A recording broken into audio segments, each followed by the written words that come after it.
la dernière version date déjà plus de 15 ans.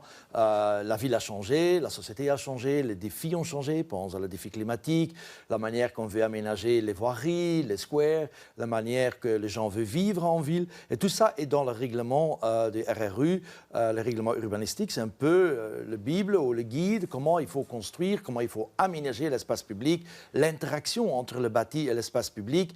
Toute la gestion de l'eau, tous les défis climatologiques vont être repris dans ce nouveau règlement. C'est quelque chose qui est très fondamental pour Bruxelles. Ouais, donc théoriquement, il rentrera en vigueur dans le début de l'année 2024, dans le courant de l'année 2024. Dans le courant 2024, puisqu'on veut prendre le temps, puisque c'est quand même une révolution à Bruxelles qu'on va faire. Dans le passé, on est en train de tout réglementer comme ça, et beaucoup de dérogations, ce qui n'est pas bonne. On veut aller vers le fond de l'affaire, motiver positivement.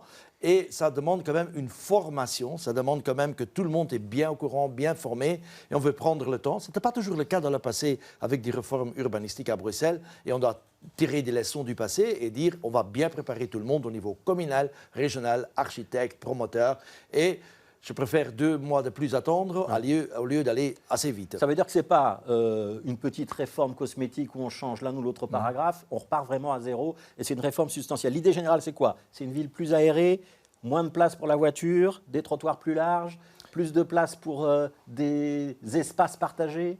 Exactement, ce que vous êtes en train de décrire, c'est une ville humaine.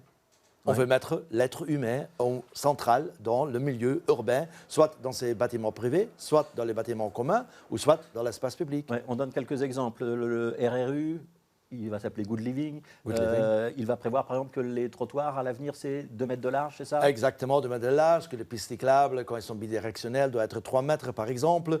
Quand on a un terrain, on va changer le paradigme. Dans le passé, quand on avait un terrain à Bruxelles, on dit on va bâtir et à la fin on va penser, on va placer un peu d'espace public, espace vert. Maintenant on dit non, on va déterminer d'abord l'espace vert et après regarder comment le bâti peut s'intégrer dedans. Et par exemple, quand l'intérêt, au minimum 30% de ce terrain ne doit pas être bâti et une grande partie, 75% de ces 30%, doit être perméable. Ça veut dire gérer de l'eau sur le terrain. Même chose sur des voiries. Par exemple, aujourd'hui, on voit toujours encore des voiries assez minérales. On dit on veut minimum 10%, préférence même 15% de la voirie qui doit être verte et maximum 50% aux voitures. Et tout ça sont des principes qui vont rendre Bruxelles beaucoup plus vivable, beaucoup plus agréable. Le corollaire de ça, parce qu'on est quand même de plus en plus d'habitants à Bruxelles, ça veut dire qu'on va faire des immeubles plus hauts si on gagne de l'espace au sol? Mais on peut, dans certains, pas partout évidemment, on n'est pas New York, on n'est pas Dubaï, mais il y a des endroits où intelligemment on peut densifier vers le haut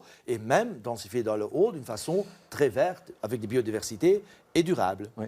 Alors, ce projet qui s'appelle donc Good Living, il va être soumis à enquête publique à partir du mois prochain, à partir de mi-décembre. Ouais, donc pendant 6 semaines. Ceux que ça intéresse ont 6 semaines pour faire connaître leur point de vue. Je voudrais qu'on ait un petit mot quand même sur les délais, parce qu'une des grandes problématiques en urbanisme, c'est les délais pour obtenir un permis. Les architectes ont protesté il n'y a pas longtemps, ils ont dit qu'il faut 30 mois en moyenne. Pour les gros projets immobiliers, on parle de 7 ans et demi avant de pouvoir construire, avec la commune qui renvoie souvent vers la région, des recours, etc. Votre projet va permettre de raccourcir ces délais ou pas? C'est encore un autre projet. C'est le COBAT. C'est le COBAT. Donc, et pour ça, le COBAT, dans faut les expliquer. jours qui viennent, je vais recevoir, c'est l'ordonnance même, la loi même, dans les jours qui viennent, je vais recevoir l'analyse, on a fait un audit sur le fonctionnement, on a parlé avec tout le monde, et sur base de ça, j'espère qu'on peut encore changer le COBAT aussi, puisqu'en réalité, les procédures, le problème sont structurels, les délais sont trop longs, tout le monde doit se prononcer, et là, on veut simplifier, plus de cohérence,